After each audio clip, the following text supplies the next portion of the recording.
Welcome to QT News. I'm Andrew Halliday. And I'm Natalie Alexander. In the US, the day has finally come for Americans to vote for their next president. Polls have started closing as counting begins. We'll have more details later. But first to Iraq, where multiple blasts have killed at least 13 people overnight in the capital Baghdad. Explosions and roadside bombs rocked areas of northern and eastern Baghdad, as well as the central Karada district, where one attack targeted a vehicle convoy carrying a prominent former Iraqi politician. The bloodshed across the capital underscores the fragility of the country and comes as the United States begins handing control over to the local forces and plans to reduce troop numbers in the country.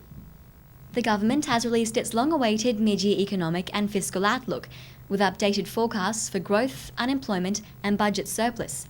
And the updated figures aren't good. Treasurer Wayne Swan says the global financial crisis has led to Australia's budget being slashed from $21.7 billion to just $5.4 billion. The report states Australia's GDP growth forecast is now down to 2% for this financial year and 2.25% for next year.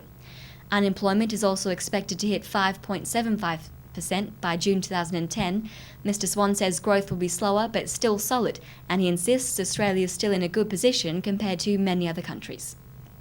Queensland Rail bosses and employees have pocketed almost $18 million in bonuses, despite concerns over the safety of the network. The taxpayer-funded bonus payments jumped from $5 million last year to $17.84 million this year.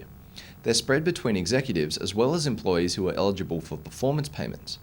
But at the same time, internal reports have emerged about safety, including figures showing QR drivers are running red lights at a rate of more than 9% above the national average.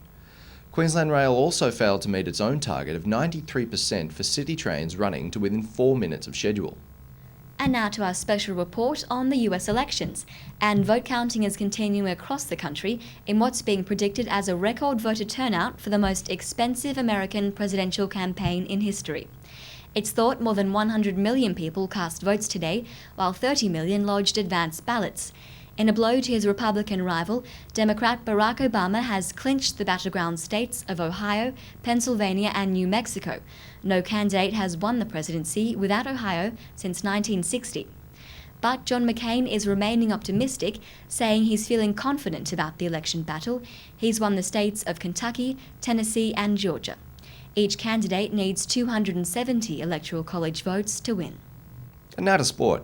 Yesterday's Melbourne Cup saw Australian punters splurge more than $150 million on bets. The punters turned out in force to cheer the Bart Cummings-trained Viewed to the win. This is Cummings' 12th Cup as trainer, and he already has his sights set on number 13.